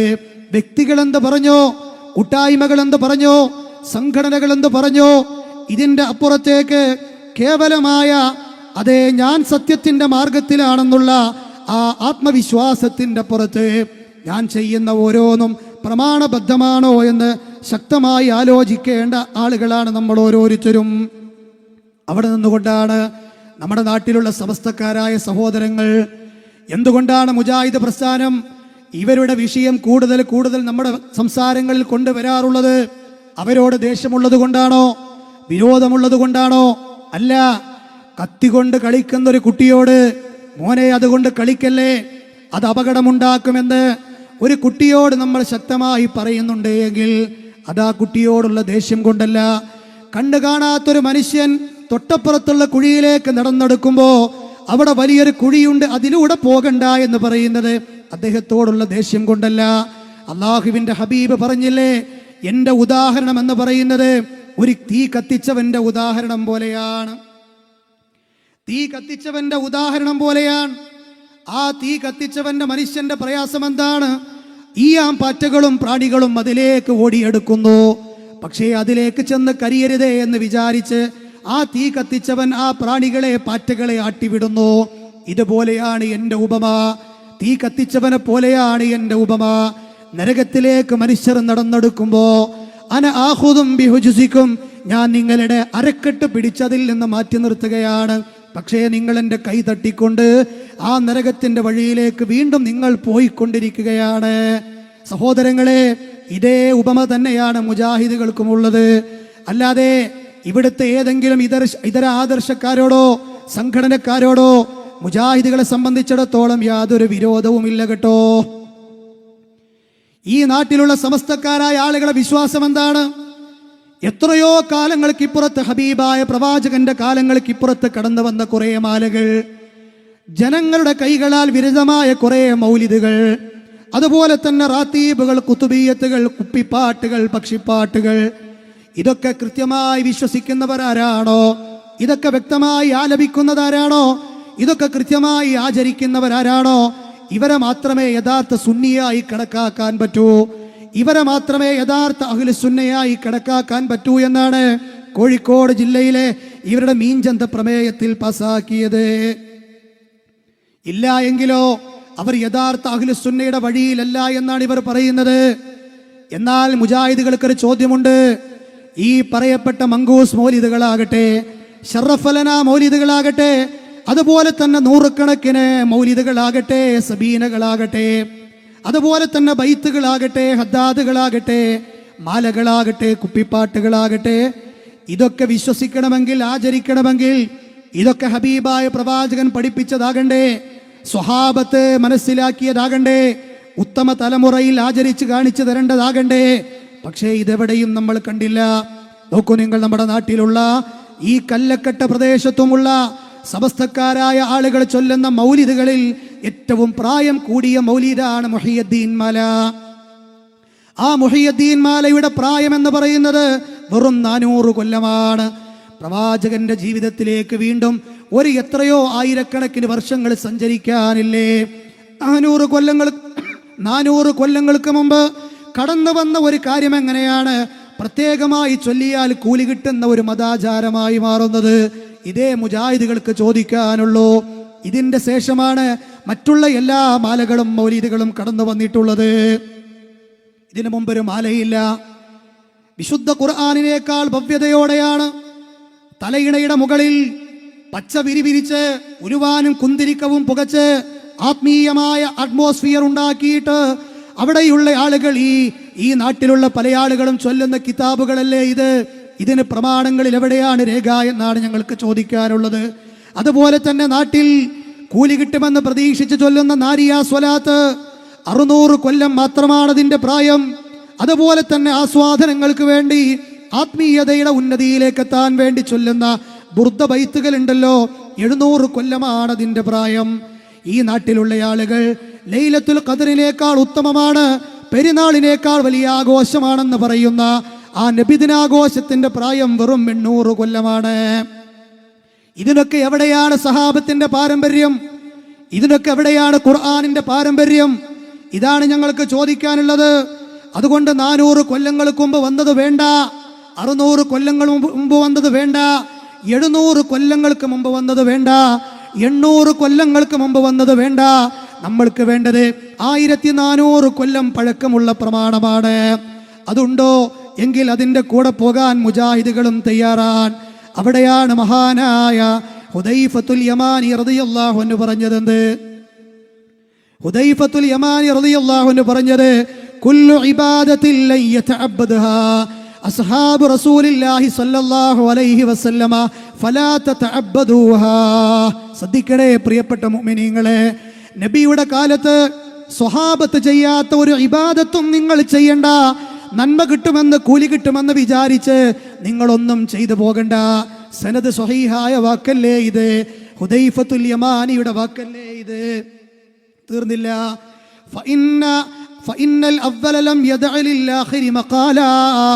കാരണം മുൻഗാമികൾ പിൻഗാമികൾക്കായി ഇബാദത്തിന്റെ വിഷയത്തിൽ ഒന്നും തന്നെ വിട്ടുപോയിട്ടില്ല.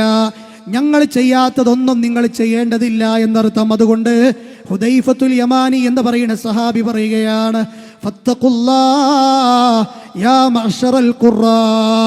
അതുകൊണ്ട് അറിവുള്ളവരെ, അള്ളാഹുവിനെ നിങ്ങൾ സൂക്ഷിക്കണേ, മുൻകഴിഞ്ഞു പോയവരുടെ മാർഗം നിങ്ങൾ സ്വീകരിക്കണേ. അതാണ് ശുഹദാഇന്റെ വഴി, അതാണ് സിദ്ദീഖിന്റെ വഴി, അതാണ് സ്വാലിഹീങ്ങളുടെ വഴി. ആ വഴിയിലൂടെ നിങ്ങൾ സഞ്ചരിക്കണേ എന്നാണ് മഹാനായ സ്വഹാബി വര്യൻ നമ്മളോട് പറഞ്ഞത്. എങ്കിൽ ചോദിക്കട്ടെ, ഈ പറഞ്ഞതിൽ ഇവിടുത്തെ സമസ്തക്കാരുണ്ടോ? ഈ പറഞ്ഞതിൽ ഇവിടുത്തെ തബ്ലീഗുകാരുണ്ടോ? ഈ പറഞ്ഞതിൽ ഇവിടുത്തെ ജമാഅത്തെ ഇസ്ലാമിക്കാരുണ്ടോ? ഈ പറഞ്ഞതിൽ ഇവിടെ ഏതെങ്കിലും ഈ കൂട്ടായ്മകൾക്കപ്പുറത്തുള്ള ഇതര ആദർശക്കാരുണ്ടോ എന്ന് വെല്ലുവിളിയോടെ തന്നെ ഞങ്ങൾ ചോദിക്കാൻ ഉദ്ദേശിക്കുകയാണ്. 100ൽ 101% ഓരോ മതപരമായ വിഷയത്തിലും ഹക്കിന്റെ മേലാണ് ഈ കൂട്ടായ്മ എന്നുള്ളത് ഉറച്ചു വിശ്വസിച്ചത് കൊണ്ടാണ് ഈ പറയുന്നത്. അതുകൊണ്ട് പ്രിയപ്പെട്ടവരെ, നോക്കൂ നിങ്ങൾ, ഹിജറ വർഷം 1447 നമ്മളൊക്കെ ജീവിച്ചു കൊണ്ടിരിക്കുന്നത്. ഈ ഏതാനും മാസങ്ങൾക്കപ്പുറത്ത് നമ്മുടെ നാട്ടിലുള്ള ചില ആളുകൾ നോറ്റ നോമ്പായിരുന്നില്ലേ ബറാത്ത് നോമ്പ്? ഒരു ലഈഫായ ഹദീസെങ്കിലും സമസ്തക്കാരായ സഹോദരങ്ങൾക്ക് ആ വിഷയത്തിൽ കൊണ്ടുവരാനുണ്ടോ? കാസർഗോഡ് ജില്ലയിലെ തൊട്ടപ്പുറത്തുള്ള നീലേശ്വരം എന്ന് പറയുന്ന പ്രദേശത്ത് ഈ ഉള്ളവൻ ഇതുപോലെയുള്ളൊരു പ്രഭാഷണം നടത്തിക്കൊണ്ടിരിക്കെ അതിന് മറുപടിയായി കേരളത്തിലൊരു സഖാഫി വന്നപ്പോ ആ സഖാഫിയോടും ഇത് നമ്മൾ ചോദിച്ചപ്പോൾ പറഞ്ഞത് എന്താണെന്നറിയുമോ? അതെ, ഷഅബാൻ 15 പ്രത്യേകത ഒരുപാട് ഹദീസിൽ വന്നിട്ടില്ലേ? ഷഅബാൻ 15 പ്രത്യേകത ഇബ്നുൽ ഖയ്യിം പറഞ്ഞിട്ടില്ലേ? ഷഅബാൻ 15 പ്രത്യേകത ഈ ശൈഖുൽ ഇസ്ലാം ഇബ്നു തൈമിയ എന്ന് പറയുന്ന നിങ്ങളുടെ നേതാവ് പറഞ്ഞിട്ടില്ലേ? അതല്ല ഉസ്താദന്മാരെ ഞങ്ങൾ ചോദിച്ചത്. അന്ന് നിങ്ങൾ ഒരു ബറാത്ത് നോമ്പ് നോൽക്കുന്നു, അന്നൊരു പ്രത്യേക നമസ്കാരം നിർവഹിക്കുന്നു, അന്ന് ചില പ്രത്യേക ആചാരങ്ങൾ നിർവഹിക്കുന്നു, അതിനെവിടെയാണ് നിങ്ങൾക്ക് തെളിവുള്ളതെന്നാണ് ഞങ്ങൾ ചോദിച്ചത്. തെളിവില്ല. അന്ന് പ്രത്യേകം ഓതാനുള്ള സൂറത്ത് ദുഹാനെ കുറിച്ച് നിങ്ങൾ പറയുന്നു, പ്രത്യേകമായ ദിക്റുകളെ കുറിച്ച് പറയുന്നു. ഇതൊക്കെ നിർവഹിച്ചാൽ അള്ളാഹുവിന്റെ പൊരുത്തത്തിലായി മരിക്കുമെന്ന് പറയുന്നു. അതുപോലെ തന്നെ ഭക്ഷണത്തിൽ ബറക്കത്തുണ്ടാകുമെന്ന് പറയുന്നു, ഈമാനോട് കൂടി മരിക്കുമെന്ന് പറയുന്നു. ആ സമയമെത്തിയാൽ വാട്സാപ്പുകളിൽ ചില ഉസ്താദന്മാർ എഴുതി വിടുന്ന കാര്യങ്ങളാണിത്. നമ്മൾക്ക് തോന്നിയത് ചെയ്യാനാണോ ദീൻ? അള്ളാഹുവിന്റെ ദീൻ എന്ന് പറഞ്ഞാൽ സഹോദരങ്ങളെ എത്രത്തോളം കൃത്യമായി പൂർത്തീകരിക്കപ്പെട്ട് പഠിപ്പിക്കപ്പെട്ട മതമാണ്. അതുകൊണ്ട് പിൽക്കാലത്ത് വന്നത് നമുക്ക് വേണ്ട. നോക്കൂ നിങ്ങൾ, പരിശുദ്ധ ഖുർആനിൽ ഈ ഉള്ളവൻ അത്ഭുതപ്പെടുത്തിയ ഒരു വചനമാണ്. ഈ ഉമ്മത്ത് എന്തുകൊണ്ടേ അത് കേൾക്കാതെ പോയി? എന്തുകൊണ്ടവർ അത് വായിക്കാതെ പോയി? വിശുദ്ധ ഖുർആനിലെ സൂറത്തു അൽ ഹാഖയിലെ 44 മുതൽ 47 വരെയുള്ള വചനങ്ങളാണ്. ഈ ദീനിനെ നമ്മൾക്ക് എത്തിച്ചു തന്നതാരാൻ? അതേ, ജീവൻ മരണ പോരാട്ടം നടത്തി ഒരുപാട് പരീക്ഷണങ്ങളുടെ തീച്ചൂളകളിലൂടെ കടന്നുപോയി ഈ പരിശുദ്ധമായ ദീനിനെ നമ്മൾക്ക് എത്തിച്ചു തന്ന നേതാവല്ലേ മഹാനായ റസൂലുള്ളാഹി സ്വല്ലല്ലാഹു അലൈഹി വസല്ലമ. ആ നേതാവിനോട് പോലും അല്ലാഹു പറഞ്ഞത് എന്താണ്? വലൗ തഖവ്വല അലൈനാ ബഅദൽ അഖാവീൽ ലഅഖദ്നാ മിൻഹു ബിൽ യമീൻ ثم لقطعنا منه الوتين فما منكم من أحد عنه حاجزين. സൂറത്തു അൽ ഹാഖയിലെ 44 മുതലുള്ള വചനങ്ങളാണ് മുഅ്മിനീങ്ങളെ. എന്താണ് ഇതിന്റെ ആശയമെന്നറിയുമോ? ഓ പ്രവാചകരെ, ഞാൻ പഠിപ്പിക്കാത്ത വല്ല വാക്കുകളും വല്ല കാര്യങ്ങളും നിങ്ങൾ ദീനിലേക്ക് കടത്തിക്കൂട്ടിയാൽ, നമ്മുടെ നേതാവിനോടാണ് പറയുന്നത്, നിങ്ങൾക്ക് ഇഷ്ടപ്പെട്ടത് വല്ലതും ഈ ദീനിലേക്ക് നിങ്ങൾ കൊണ്ടുവന്നാൽ എൻ്റെ വലത് കൈ കൊണ്ട് ഞാൻ നിങ്ങളെ പിടികൂടുന്നതാണ്. പിന്നീട് എൻ്റെ വലത് കൈ കൊണ്ട് താങ്കളുടെ ജീവനാടി ഞാൻ മുറിച്ചു കളയും നബിയേ. അങ്ങനെ ഒരു പിടുത്തവും അങ്ങനെ ഒരു മുറിച്ചലും ഞാൻ നടത്തിയിരുന്നെങ്കിൽ ആ പിടുത്തത്തിൽ നിന്ന് നിങ്ങളെ രക്ഷപ്പെടുത്താൻ ആർക്കും തന്നെ സാധ്യമാകുമായിരുന്നില്ല. വിശുദ്ധ ഖുർആൻ പറയാൻ 63 കൊല്ലം ജീവിച്ചിട്ട്, പ്രവാചകനായി 23 കൊല്ലം ജീവിച്ചിട്ട് നമ്മുടെ നേതാവിൻ്റെ ആ കൊരവള്ളി അല്ല മുറിച്ചു കളഞ്ഞിട്ടില്ല. അതിൻ്റെ അർത്ഥം എന്താണ്? നേതാവ് ദീനിലേക്ക് പുതുതായി ഒന്നും കടത്തിക്കൂട്ടിയിട്ടില്ല. ഇത്ര വരെ കണിശമായ ദീനാണ് ഈ ദീൻ എന്ന് പറയുന്നത്. അവിടെയാണ് സഹോദരങ്ങളെ നല്ലതല്ലേ എന്ന് പറഞ്ഞുകൊണ്ട്, കുറെ ആളുകൾ ചെയ്യുന്നുണ്ടല്ലോ എന്ന് പറഞ്ഞുകൊണ്ട്, അതുപോലെ തന്നെ പാരമ്പര്യമായി ഞങ്ങൾക്കിത് കിട്ടിയതാണെന്ന് പറഞ്ഞുകൊണ്ട് മതപരമായി എത്രയെത്ര ബിദ്അത്തുകളാണ് ദീനിലേക്ക് പല ആളുകളും കൊണ്ടുവന്നുകൊണ്ടിരിക്കുന്നത്. ഇപ്പോഴും ഈ ഉമ്മത്തിലെ ആളുകൾക്ക് തർക്കമാണ്, കൈ എവിടെയാ കെട്ടേണ്ടത്? നിസ്കരിക്കുമ്പോൾ ഫാത്തിഹ സൂറത്തിൽ ബിസ്മി ഉറക്ക ഓതണോ വേണ്ടേ? തറാവീഹിന്റെ റക്അത്തുകളെ എണ്ണം എത്രയാണ്? സ്ത്രീകളുടെ ജമാഅത്തിന്റെ വിഷയം എന്താണ്? ഖുതുബ ജനങ്ങൾക്ക് മനസ്സിലാകുന്ന ഭാഷയിൽ പറയണോ, അതല്ല കേവലം ഉപദേശമാണെന്ന് മനസ്സിലാകുന്ന രൂപത്തിൽ അറബി ഭാഷയിൽ ഉറക്ക ഓതിയാൽ മതിയോ? ഇങ്ങനെ ഒരു മനുഷ്യൻ ജനിച്ചതു മുതൽ മരിച്ചു കഴിഞ്ഞാൽ വരെ എത്രയോ ബിദ്അത്തുകളാണ് ഈ നാട്ടിലെ ആളുകൾ ചെയ്തുകൊണ്ടിരിക്കുന്നത്. 100 കൂട്ടം വിഷയങ്ങളാണ് സമസ്തക്കാരും മുജാഹിദുകളും തമ്മിലുള്ള തർക്കങ്ങൾ എന്ന് പറയുന്നത്. ഇങ്ങനെ എന്തെങ്കിലും അഭിപ്രായ വ്യത്യാസമുണ്ടായാൽ ഇന്ന പണ്ഡിതൻ എന്ത് പറഞ്ഞു എന്ന് നോക്കാനല്ല പറഞ്ഞത്, ഇന്ന നേതാവ് എന്ത് പറഞ്ഞു എന്ന് നോക്കാനല്ല പറഞ്ഞത്. ഏത് നേതാവ് പറഞ്ഞാലും, എത്ര വലിയ പണ്ഡിതൻ പറഞ്ഞാലും, ഏത് പ്രമാണങ്ങളുടെ അടിസ്ഥാനത്തിലാണ് പറഞ്ഞു എന്ന് നോക്കാനാണ് മുഹമ്മദ് മുസ്തഫ സല്ലല്ലാഹു അലൈഹി വസല്ലം പറഞ്ഞത്. അല്ലേ? ഞാൻ അവസാനിപ്പിക്കുകയാണ് പ്രിയപ്പെട്ടവരെ. അള്ളാഹുവിന്റെ റസൂൽ ജീവിച്ചിരിക്കുന്ന കാലങ്ങളിൽ അവിടുന്ന് സ്വഹാബികളോട് പറഞ്ഞില്ലേ, തന്റെ അവസാന കാലഘട്ടങ്ങളിൽ, ഫഇന്നഹു മൻ യഇശ് മിൻകും ബഅദി ഫസയറാ ഇഖ്തിലാഫൻ കസീറാ. മിമ്പറിൽ കയറിയിട്ടാണ് ആ പ്രഭാഷണം. എത്രത്തോളം ഘനഗംഭീരമായ സംസാരമാണെന്ന് സ്വഹാബികൾ പറയുന്നുണ്ട്. ഞങ്ങളെ ഹൃദയങ്ങൾ നടുങ്ങിപ്പോയ സംസാരമാണ്, കണ്ണുകൾ നിറഞ്ഞുപോയ സംസാരമാണ്. അവിടുന്ന് പറയുകയാണ്, എൻ്റെ കാലശേഷം സ്വഹാബ നിങ്ങൾ ജീവിച്ചിരിക്കുകയാണ് എങ്കിൽ ധാരാളം ഭിന്നാഭിപ്രായങ്ങൾ ഈ മതവിഷയങ്ങളിൽ നിങ്ങൾക്ക് കാണേണ്ടി വരും. മതവിഷയങ്ങളിൽ നിങ്ങൾക്ക് കാണേണ്ടി വരും. ആ സമയത്ത് നിങ്ങൾ ഇവിടെയൊക്കെ പ്രശ്നങ്ങളാണ്, സംഘടനകളിലൊക്കെ പ്രശ്നങ്ങളാണ്, മതരംഗത്ത് ഓൾറെഡി ഒരുപാട് പ്രശ്നങ്ങളാണ്.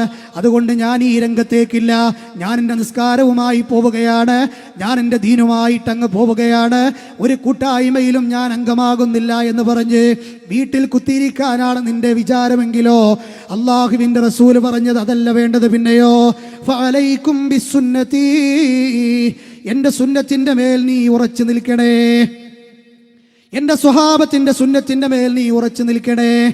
ആ സുന്നത്തിൽ ഉറച്ചു നിൽക്കുന്നവരാണ് യഥാർത്ഥ വിജയികൾ എന്ന് പരിശുദ്ധ റസൂലുള്ളാഹി സ്വല്ലല്ലാഹു അലൈഹി വസല്ലമ പറഞ്ഞു തരുമ്പോ അവിടെ നിൽക്കാൻ നമുക്കാകട്ടെ. ഇത് മാത്രം പറഞ്ഞുകൊണ്ട് ഞാൻ എൻ്റെ സംസാരത്തെ അവസാനിപ്പിക്കുമ്പോൾ, സഹോദരങ്ങളെ, മുജാഹിദുകൾക്ക് ഖബർ സിയാറത്തില്ല, മുജാഹിദുകൾക്ക് കറാമത്തില്ല, മുജാഹിദുകൾക്ക് ഔലിയാക്കന്മാരില്ല, മുജാഹിദുകൾക്ക് അതുപോലെയുള്ള ദിക്റുകളില്ല, ഇവർക്ക് മുഹമ്മദ് മുസ്തഫയോട് സ്നേഹമില്ല എന്നൊക്കെയാണ് പള്ളി മിമ്പറുകളിൽ നിന്നും അതുപോലെയുള്ള പ്രഭാഷണ വേദികളിൽ നിന്നും പല മജ്ലിസുകളിൽ നിന്നും ഈ നാട്ടുകാരായ ഉമ്മമാരോടും സഹോദരങ്ങളോടും പണ്ഡിത വേഷധാരികൾ പറഞ്ഞു കൊടുത്തുകൊണ്ടിരിക്കുന്നത്. എന്നാൽ മുഹമ്മദ് മുസ്തഫയെ മുജാഹിദുകൾ സ്നേഹിക്കുന്ന അങ്ങനെ ലോകത്ത് ഒരാളും സ്നേഹിക്കുന്നില്ല. ദിക്റുകൾ നബി പഠിപ്പിച്ച അത്രത്തോളം ആരും ഇവിടെ മുജാഹിദുകൾക്കപ്പുറത്ത് ചെല്ലുന്നവരില്ല. സഹോദരങ്ങളെ, കറാമത്ത് വിശുദ്ധ ഖുർആനും പ്രവാചക സുന്നത്തും പഠിപ്പിച്ചതിൻ്റെ അപ്പുറത്തേക്ക്, ഈ കൂട്ടായ്മ വിശ്വസിക്കുന്നതിൻ്റെ അപ്പുറത്തേക്ക് ആരും വിശ്വസിക്കുന്നില്ല. പക്ഷേ ഞങ്ങളുടെ പ്രത്യേകത എന്താണെന്നറിയോ? ഇന്ന ഹോജ പറഞ്ഞു, ഇന്ന നേതാവ് പറഞ്ഞു, ഇന്ന ഉസ്താദ് പറഞ്ഞു എന്ന് പറഞ്ഞുകൊണ്ട് കാലകീലകൾ പറയാൻ ഞങ്ങളെ കിട്ടില്ല. ഒരു ഉസ്താദിന്റെ പ്രഭാഷണം നിങ്ങൾ കേട്ടു നോക്കൂ, എന്തായിരിക്കും അതിലുണ്ടാവുക? കാര്യമായി ഇന്ന കഥകളാൽ കുറെ ഹോജ പറഞ്ഞു, ഇന്ന നേതാവ് പറഞ്ഞു എന്ന് പറയുന്ന കുറെ സംസാരങ്ങളല്ലാതെ വിശുദ്ധ ഖുർആനിന്റെ വചനങ്ങൾ അതിൽ നിന്ന് കേൾക്കാൻ കഴിയോ? ഒരു തൗഹീദിന്റെ വചനങ്ങൾ അതിൽ നിന്ന് കേൾക്കാൻ കഴിയോ? ഹബീബായ പ്രവാചകന്റെ സുന്നത്തുകളെ നിങ്ങൾ പിൻപറ്റണമെന്ന് പറയുന്ന ഒരു ഉസ്താദിനെ ഒരു നെടുനീളൻ പ്രഭാഷണം, ഒരു 2 മണിക്കൂർ, ഒരു 1.5 മണിക്കൂർ, ഇതാ സമസ്ത രൂപീകരിക്കപ്പെട്ടത് മുതൽ ഒരു ഉസ്താദുമാരും ഒരു സഖാഫിമാരും ഒരു ഫൈസിമാരും നടത്തിയതായി നിങ്ങൾക്ക് തപ്പിയാലും കിട്ടില്ല എന്നുള്ളത് ഉറപ്പാ. പിന്നെ ഓല സംസാരങ്ങളിൽ എന്താ ഉണ്ടാകുക? മമ്പറന്തങ്ങളെ കുറിച്ചൊരു ഉസ്താദ് പറഞ്ഞു, എന്താ നിങ്ങള്, മമ്പറന്തങ്ങളെ ഭാര്യന്റെ പേര് ബീവാത്തുമ്മ എന്നാണ്. മമ്പറന്തങ്ങളെ മമ്പറത്ത് ജീവിച്ചു കൊണ്ടിരിക്കുന്ന കാലഘട്ടത്തിൽ കോഴിക്കോട് ജില്ലയുടെ തൊട്ടടുത്തുള്ള കൊയിലാണ്ടിയിലാണ് ഭാര്യ ബീവാത്തുമ്മ ഉണ്ടായിരുന്നത്. സുഖമില്ലാതെ കിടപ്പിലായി. അപ്പൊ മമ്പറന്തങ്ങളോട് കത്തെഴുതിയിട്ട് ആൾക്കാർ പറഞ്ഞു, നിങ്ങൾ എത്രയും പെട്ടെന്ന് വരണം, ഭാര്യക്ക് സുഖമില്ല എന്ന് ഭാര്യ ഇങ്ങോട്ട് പറയാൻ പറഞ്ഞു. അപ്പൊ മമ്പറന്തങ്ങൾ പറഞ്ഞു, എന്താ പറഞ്ഞറിയോ? എനിക്കിപ്പോ വരാൻ കഴിയില്ല, ഞാൻ കുറച്ച് തിരക്കിലാണെന്ന് ഭാര്യയോട് അറിയിക്കാൻ പറഞ്ഞു. ഇത് മമ്പറന്തങ്ങളെ കരാമത്തായിട്ടാണ് പരിചയപ്പെടുത്തുന്നത്. എന്ത്, ഭാര്യ സുഖമില്ലാതെ കിടക്കുമ്പോ എനിക്കിപ്പോ വരാൻ പറ്റൂല എന്ന് പറഞ്ഞു. അങ്ങനെ കുറച്ചു ദിവസങ്ങൾ കഴിഞ്ഞപ്പോ ബീവാത്തുവിന്റെ രോഗം കൂടി. വീണ്ടും 2ാമത്തെ കത്തയച്ചു മമ്പറന്തങ്ങൾക്ക്. മമ്പറന്തങ്ങൾ പറഞ്ഞു, എനിക്ക് വരാൻ കഴിയില്ല എന്ന് അറിയിക്കണം, ഞാനിവിടെ ബിസിയാണ്. പിന്നെ ഉള്ള കത്തെന്തെന്നറിയോ? ബീവാത്തുമ്മ മരിച്ചു എന്നാ. ഈ വാർത്ത കേട്ടപ്പോ മമ്പറന്തങ്ങൾ ഓടി വന്നല്ലോ മമ്പറത്ത് നിന്ന് കൊയിലാണ്ടിയിലേക്ക്. എന്നിട്ട് ഓടി വന്നിട്ട് ബീവാത്തുവിന്റെ അടുത്തിരുന്നിട്ട് പറയാണ്, മോളെ ബീവാത്തു, എന്നോട് ചോദിക്കാതെ മരിച്ചോ, ഇങ്ങോട്ട് എണീറ്റാ എന്ന് പറഞ്ഞു എന്നാ. ഉടനെ തന്നെ ബീവാത്തുമ്മ എണീറ്റിരുന്നല്ലോ. എന്നിട്ട് ആ ബീവാത്തുമ്മാനെയും കൂട്ടിയിട്ട് കൊയിലാണ്ടിയിൽ നിന്ന് കോഴിക്കോട് റൂട്ടിന് വാഹനം കയറിയിട്ട് മമ്പറത്തേക്ക് ആര് പോയി? മമ്പറന്തങ്ങൾ പോയിന്നാ. എന്താ ടിസ്റ്ററിയങ്ങള്? പോണ വഴിക്ക് ഈ മരിച്ചിട്ട് ജീവിപ്പിച്ച ഈ ബീവാത്തുമ്മ പറഞ്ഞല്ലോ തൻ്റെ ഭർത്താവായ മമ്പറന്തങ്ങളോട്, എന്താണെന്നറിഞ്ഞൂടെ, എൻ്റെ ഒരു മയ്യത്തിൻ്റെ മണുണ്ട്, എൻ്റെ ഒരു മയ്യത്തിൻ്റെ മണുണ്ടല്ലോ. ഉടനെ തന്നെ മമ്പറന്തങ്ങളെ ബീവാത്തുവിൻ്റെ ശരീരത്തൂടെ ഇങ്ങനെ തടവിയപ്പോ ആ മണം അങ്ങോട്ട് പോയിന്നാ. ഒരു ഉസ്താദ് പ്രസംഗിക്കത് തീർന്നിട്ടില്ല. എന്നിട്ട് എന്താ പറഞ്ഞറിയോ? ആ തടവിയതിനു ശേഷം ബീവാത്തുമ്മാനം മരണം വരെ ധാരാളം കാലം ജീവിച്ചു എന്നും പറയുന്നുണ്ട്. കുറെ കുട്ടികളെ പ്രസവിച്ചു എന്നും പറയുന്നുണ്ട്. ആരെയൊക്കെ പ്രസവിച്ചു ആ കുട്ടികൾക്കൊക്കെ നല്ല മണായിരുന്നു. കാരണം എന്താ? മമ്പറന്തങ്ങൾ തലോടിയതിനു ശേഷേ ആദ്യം ജനിച്ച കുട്ടിക്കൊരു പേരിട്ടല്ലോ. എന്താ പേര്? പൂക്കോയ. എന്താ പേരിടാൻ കാരണം? പൂവിന്റെ മണമായിരുന്നു എന്നാണ്. ഇതാരാ പറയണത്? സഖാഫിമാരാ പറയണത്. ആരാ പറയണത്? ഫൈസിമാരാ പറയണത്. എവിടെയാണ് ഇതിന് തെളിവ് ഉസ്താദേ? അത് ചോദിക്കരുത്. ഞങ്ങൾ സുന്നിയാളാ, ഞങ്ങൾക്ക് ഇന്ന ഹോജ പറഞ്ഞാൽ മതി എങ്കിൽ നിങ്ങളവിടെ നിന്നോ. പക്ഷെ പൊതുജനങ്ങളെ നിങ്ങൾ വിടണം. പ്രമാണങ്ങൾ എന്ത് പറഞ്ഞോ, ദീൻ എന്ത് പറഞ്ഞോ, അവിടേക്ക് നിങ്ങൾ അവരെ വിടണം. ഖബർ സിയാറത്തില്ല എന്ന മുജാഹിദ് പ്രസ്ഥാനത്തെ കുറിച്ച് നിങ്ങൾ പറയുമ്പോ യഥാർത്ഥ ഖബർ സിയാറത്ത് പഠിപ്പിക്കുന്നവരാ ഞങ്ങള്. കറാമത്തില്ല എന്ന് പറയുമ്പോൾ യഥാർത്ഥ കറാമത്ത് പഠിപ്പിക്കുന്നവരാ ഞങ്ങള്. പക്ഷേ എവിടെ നോക്കിയാലും ഉസ്താദന്മാരുടെ ഈ കറാമത്തുകളുടെ മാലയുണ്ടല്ലോ, അത് ഞങ്ങൾക്കില്ല. അതുകൊണ്ട് ഈ നാട്ടുകാരോട് ഞങ്ങൾക്ക് പറയാനുള്ളത്, നിങ്ങൾ യഥാർത്ഥത്തിലുള്ള പ്രമാണങ്ങളിലേക്ക് മടങ്ങുക, യഥാർത്ഥ അഹ്ലുസുന്നയുടെ വഴിയിലേക്ക് മടങ്ങുക. ഹബീബ് പഠിപ്പിച്ച വഴിയുടെ അപ്പുറത്തേക്ക് ഈ കൂട്ടായ്മ സഞ്ചരിക്കുന്ന ഏതെങ്കിലും ഒരു വഴി, ഒരൊറ്റ റൂട്ട് നിങ്ങൾ കാണിച്ചു തന്നാൽ ഇത്തരത്തിലുള്ള പരസ്യമായ വേദി കെട്ടി അതേ ആർജവത്തോടു കൂടി പ്രഖ്യാപിക്കുന്നു, മുജാഹിദ് പ്രസ്ഥാനം ഒരു പുത്തൻ വാദം ചെയ്യുന്നുണ്ട് എങ്കിൽ പ്രമാണബദ്ധമായി ഏത് ഉസ്താദ് തെളിയിച്ചാലും ആര് തെളിയിച്ചാലും ഇതുപോലെയുള്ള വേദി കെട്ടി മുജാഹിദ് പ്രസ്ഥാനത്തിലെ പണ്ഡിതന്മാർ മാപ്പ് ചോദിക്കാൻ തയ്യാറാണ്. പക്ഷേ കാണിക്കാൻ ആർക്കും സാധ്യമല്ല. അതുകൊണ്ട് തറക്തുക്കും അലാ മഹജ്ജത്തിൽ ബൈളാ ലൈലുഹാ കനഹാരിഹാ, ഈ പ്രകാശപൂരിതമായ വഴിയിലേക്ക് കടന്നു വരാൻ സമൂഹമേ നിങ്ങൾ തയ്യാറാകണമെന്ന് സ്നേഹത്തോടു കൂടി ഉണർത്തുകയാണ്. ധാരാളം കാര്യങ്ങൾ വിശദീകരിക്കാനുള്ള മേഖലയാണിത്. പെട്ടെന്ന് ചില കാര്യങ്ങൾ ഉണർത്തിയെന്ന് മാത്രം. മുഖ്യപ്രഭാഷകനായ ബഹുമാനനായ മുജാഹിദ് ബാലുശ്ശേരിയെ പ്രതീക്ഷിച്ചിരിക്കുന്ന നിങ്ങൾക്ക് മുന്നിൽ ഞാനിനി എൻ്റെ സംസാരത്തെ നീട്ടിക്കൊണ്ടു പോകുന്നില്ല. അല്ലാഹു സുബ്ഹാനഹു വ തആല കാര്യങ്ങളെ നന്നായി മനസ്സിലാക്കാൻ, സത്യത്തെ ഉൾക്കൊള്ളാൻ നമ്മുടെ സമൂഹത്തിന് സന്മനസ് അല്ലാഹു പ്രദാനം ചെയ്യുമാറാകട്ടെ. തെറ്റിദ്ധരിച്ച ആളുകളുടെ മനസ്സുകളിൽ നമ്മുടെ ഈ ദഅവാ പ്രോഗ്രാമുകൾ, ആന്തോളനങ്ങൾ സൃഷ്ടിക്കുമാറാകട്ടെ. അല്ലാഹു സുബ്ഹാനഹു വ തആലയുടെ മാർഗത്തിൽ നിലകൊള്ളുന്ന നമുക്ക് മരണം വരെ ഈ രംഗത്ത് നിലകൊള്ളുവാനും അങ്ങനെ തന്നെ സ്വർഗാവകാശിയായി വിട പറഞ്ഞു പോകാനുമുള്ള മഹത്തായ തൗഫീഖിനെ അല്ലാഹു സുബ്ഹാനഹു വ തആല നമുക്കെല്ലാം പ്രദാനം ചെയ്ത് അനുഗ്രഹിക്കുമാറാകട്ടെ. ഈ പ്രോഗ്രാമിന് വേണ്ടി നിസ്വാർത്ഥരായ ഒരുപാട് പ്രവർത്തകർ ദിവസങ്ങളോളം പോസ്റ്റർ ഒട്ടിച്ചും അതുപോലെ തന്നെ സാമ്പത്തികമായും ശാരീരികമായും ഒക്കെ ഒരുപാട് പ്രവർത്തിച്ച ആളുകളുണ്ട്. അല്ലാഹു എല്ലാവർക്കും അർഹമായ പ്രതിഫലത്തെ പ്രദാനം ചെയ്യുമാറാകട്ടെ. നമ്മുടെ ഈ പ്രോഗ്രാമിനെ അല്ലാഹു സ്വാലിഹായ അമലായി ഖബൂലാക്കുമാറാകട്ടെ. റബ്ബന തഖബ്ബൽ മിന്നാ ഇന്നക അൻതസ് സമീഉൽ അലീം വതുബ് അലൈനാ ഇന്നക അൻതത് തവ്വാബുർ റഹീം. ربنا آتنا في الدنيا حسنة وفي الآخرة حسنة وقنا عذاب النار. آمين آمين برحمتك يا أرحم الراحمين. وآخر دعوانا أن الحمد لله رب العالمين. السلام عليكم ورحمة الله وبركاته.